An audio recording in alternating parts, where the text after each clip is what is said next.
बिस्मिल्लाहिर्रहमानिर्रहीम। स्टूडेंट्स, हम capital budgeting and उस इट्स टेक्निक्स जो हैं वो हम डिस्कस कर रहे थे। कैपिटल बजटिंग के अंदर हमने सबसे पहले तो हमने देखा कि कैपिटल बजटिंग होती क्या है, ठीक है। और फिर उसके बाद हम जो है उसकी जो टेक्निक्स हैं, जिसमें पे बैक एक टेक्निक हमने डिस्कस की लास्ट लेक्चर के अंदर। फिर उसके बाद हमने रिटर्न ऑन इन्वेस्टमेंट को डिस्कस किया। फिर उसके बाद नेट प्रेजेंट वैल्यू को डिस्कस किया। आज का जो हमारा टॉपिक है, इसके अंदर इस लेक्चर के अंदर हम जो उसकी रिमेनिंग टेक्निक्स हैं उनके ऊपर हम अपनी डिस्कशन करेंगे, जिसमें सबसे पहले हम डिस्कस करेंगे प्रॉफिटेबिलिटी इंडेक्स को, और उसके बाद हम ये देखेंगे कि इंटरनल रेट ऑफ रिटर्न क्या है। इंटरनल रेट ऑफ रिटर्न जो है ये एक बहुत इंपॉर्टेंट टॉपिक है। इसको हम इंशाल्लाह डिटेल के साथ डिस्कस करेंगे, ठीक है। सबसे पहले हम देखते हैं कि प्रॉफिटेबिलिटी इंडेक्स क्या होता है। Profitability index, it is quite similar to net present value in terms of concept and calculation, ठीक है। कि ये क्या है, नेट प्रेजेंट वैल्यू जो होती है ये तकरीबन उसके साथ मिलता जुलता एक कॉन्सेप्ट होता है, ठीक है। Profitability index may be defined as the ratio of the present value of future cash flows in the future cash flows to initial investment, ठीक है। क्या होता है कि इसको हम क्या कहते हैं कि ये एक इसको हम अगर डिफाइन करने की कोशिश करें तो इसमें क्या है कि ये एक रेशो है of the present value of future cash flow, ठीक है। कि जो फ्यूचर का जो कैश फ्लो है उसकी प्रेजेंट वैल्यू बेसिकली ये आपको दिखाता है रेशो की शक्ल में, ठीक है। The profitability index can be calculated using the following formula. ये इसका एक फार्मूला है जो हम नॉर्मली यूज करते हैं प्रॉफिटेबिलिटी इंडेक्स की कैलकुलेशन के हवाले से, ठीक है। जिसके अंदर जो है हम तमाम पीरियड का जो कैश फ्लो होता है उसके टोटल को डिवाइड करते हैं 1 प्लस जो रेट ऑफ इंटरेस्ट है उसके ऊपर, ठीक है। और उसका जो एक टाइम ड्यूरेशन होता है उसको खाते में लाते हुए, और उसको डिवाइड करते हैं इनिशियल इन्वेस्टमेंट के ऊपर, ठीक है। इस सारे का जो उसमें जो आंसर निकलता है उसको हम इनिशियल इन्वेस्टमेंट पे डिवाइड करते हैं। Those projects with a profitability index ratio of more than 1, यानी कि जिसकी रेशो आपके पास 1 से ज्यादा निकलती है, ठीक है, आर कंसीडर्ड एक्सेप्टेबल। हम उसको समझते हैं कि ये प्रॉफिटेबल है और हम उसको एक्सेप्टेबल समझते हैं अपने लिए, ठीक है। Here it is important to mention that those projects which are ranked as acceptable using the net present value would also be acceptable on profitability index criteria, ठीक है। कि ये एक चीज जो है अगर आप इसको थोड़ा सा इसकी कैलकुलेशन को कंपैरेटिव बेसिस के ऊपर देखेंगे तो जो प्रोजेक्ट्स अगर आपको नेट प्रेजेंट वैल्यू की कैलकुलेशन के दौरान एक्सेप्टेबल होंगे वो प्रॉफिटेबिलिटी इंडेक्स के ऊपर भी पूरा उतरेंगे और वो नॉर्मली इस पैटर्न पे भी आपको एक्सेप्टेबल ही मिलेंगे, ठीक है। अगर हम अपनी प्रीवियस एग्जाम्पल को लें कैफे वाली को, और उसके अंदर आप ये देखें कि फर्स्ट ईयर के अंदर जो है 10,000 के हिसाब से 1 लाख जो है 20,000 उसने साल का जो उसका कैश फ्लो है, ठीक है, उसको रेट ऑफ इंटरेस्ट के ऊपर जो है हमने डिवाइड कर दिया 10% के हिसाब से, और अगले साल जो उसका कैश फ्लो हो रहा है वो है 2,40,000 रुपये 20,000 रुपये के हिसाब से, ठीक है। तो उसको उसी तरीके से हमने यहाँ पे भी ले लिया, ठीक है, और डिवाइड कर दिया। हमारी इनिशियल इन्वेस्टमेंट थी 20,000 उसके ऊपर जो है। अब जब हम इनको इस इक्वेशन को सॉल्व करेंगे तो हमारे पास ये एक परसेंटेज जो है वो आपके पास निकल आती है रेशो, और ये रेशो जो है वो कितनी निकल रही है 1.54, ठीक है, यानी कि ये ग्रेटर देन 1 है। तो इस ज़िमरे के अंदर अगर हम इस चीज़ को देखें तो आपका जो ये जो प्रोजेक्ट है कैफे वाला ये एक्सेप्टेबल समझा जाएगा, ठीक है।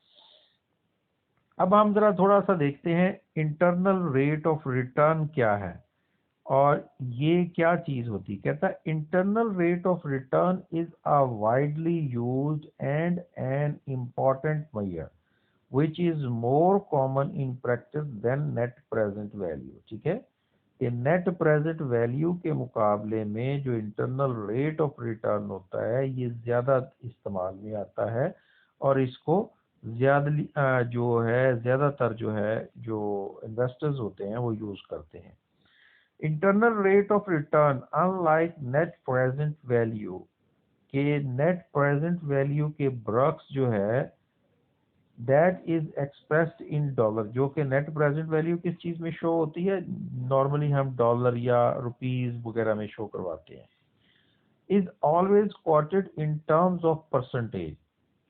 इंटरनल रेट ऑफ रिटर्न को हम परसेंटेज की शक्ल में शो करवाते हैं which make it comparable to the market interest, जो कि मार्केट का जो एक इंटरेस्ट रेट चल रहा होता है ये उसके साथ कंपेयर करता है। नेट प्रेजेंट वैल्यू के अंदर आप एक अमाउंट कोई फिगर वगैरह आपको सामने आती है, ठीक है, जिसको आपको इंटरेस्ट रेट के साथ कंपेयर करना पड़ता है। यहाँ पर अगर आप इंटरनल रेट ऑफ रिटर्न अगर आप कैलकुलेट करते हैं तो ये ऑलरेडी एक परसेंटेज की शक्ल में होता है, तो आपको इंटरेस्ट रेट जो मार्केट में चल रहा होता है या इन्फ्लेशन रेट जो मार्केट में चल रहा होता है उसके साथ कंपेयर करना आसान होता है, इजीली आप उसको कंपेयर कर सकते हो, ठीक है। Internal rate of return calculation involves the same equation that we have earlier used for calculation of net present value, ठीक है।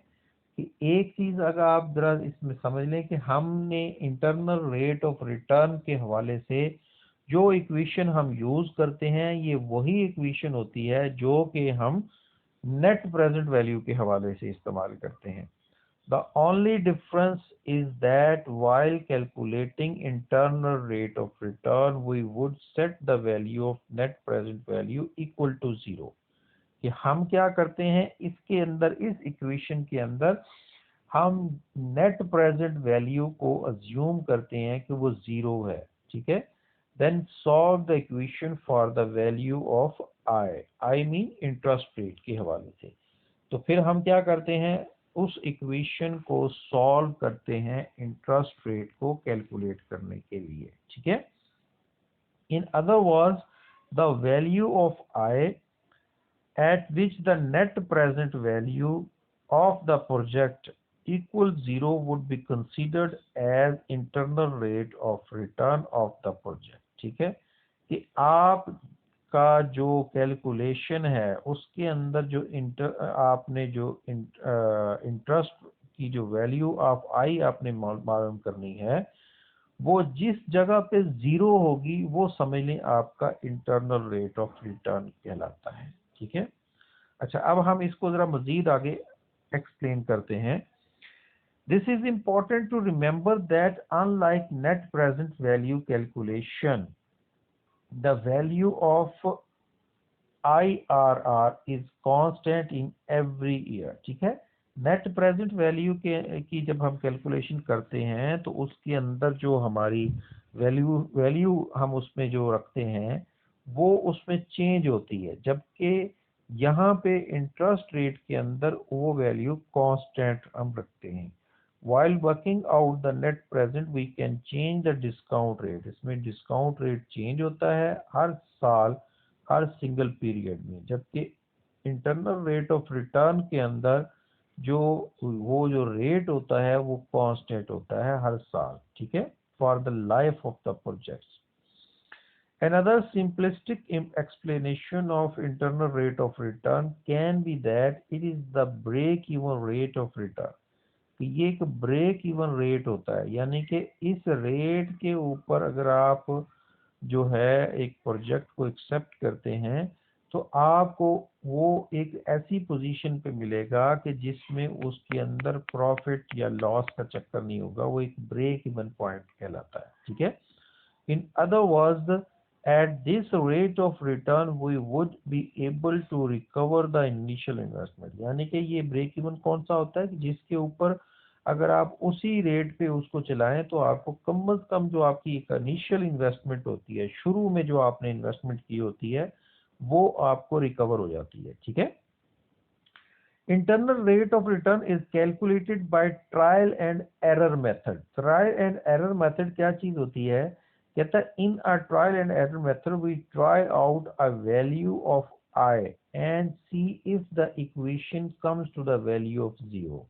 if it does not, try another value even if the second value does not bring the equation down to the 0 and so on। ठीक है, यानी कि क्या चीज होती है कि इसके ट्रायल एंड एरर, यानी कि इसके अंदर आप अज्यूम करते हैं और एक ट्रायल पीरियड के लिए उस इक्वेशन को सॉल्व करते हैं। उसके अंदर आप कोई सा भी अज्यूम किया हुआ एक रेट ऑफ जो है ना आई की एक वैल्यू आप ले लेते हैं, रेट ले लेते हैं और उसके ऊपर आप इक्वेशन को सॉल्व करते हो। अगर वो इक्वेशन का जो रिजल्ट है वो 0 के बराबर आ जाए तो आप उसको वहां पे स्टॉप कर देते हैं।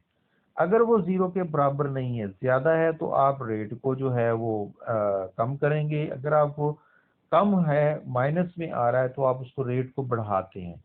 तो इस तरीके से रेट को कम ज्यादा करके ट्रायल एंड एरर बेस के ऊपर आप उसके अंदर जो है उस इक्वेशन को सॉल्व करते हैं।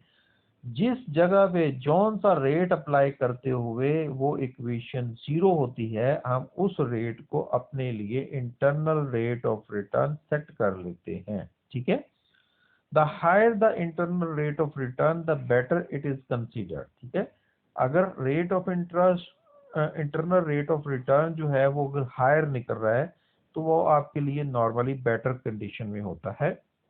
However, which value of the internal rate of return can be considered as acceptable, it is difficult to measure। ठीक है, ये एक थोड़ा सा मुश्किल होता है कि आपने कौन सा रेट एक्सेप्ट करना है।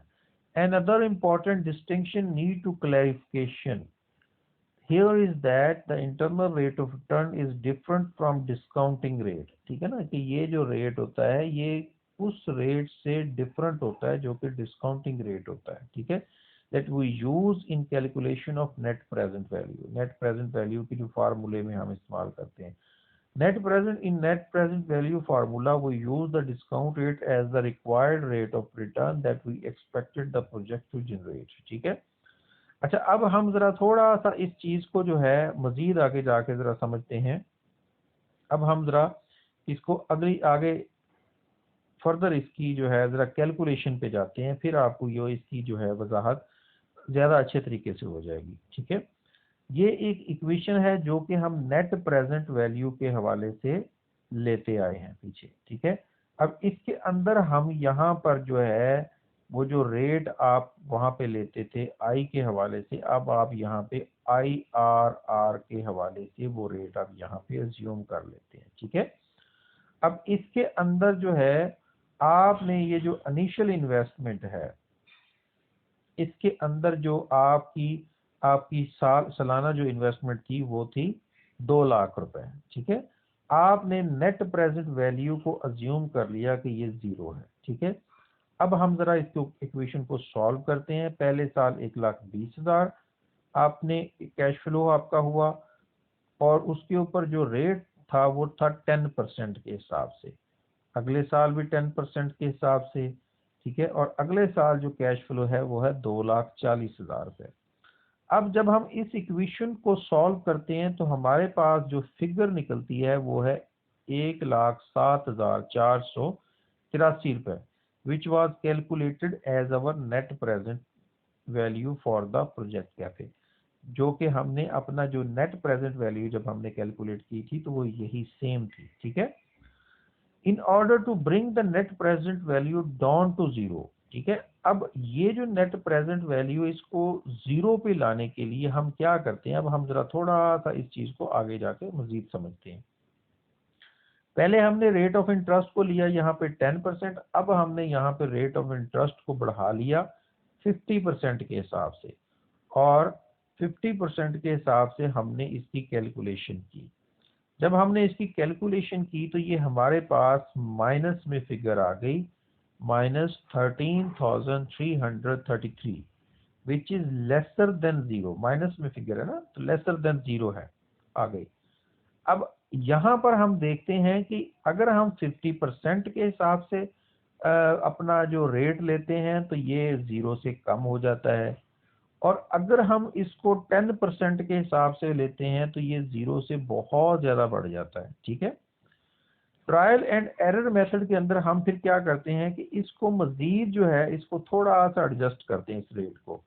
ठीक है, और उसके अंदर जो है हम अपने रेट को 50 की बजाय 43.6% के ऊपर हम इसकी कैलकुलेशन को एडजस्ट करते हैं।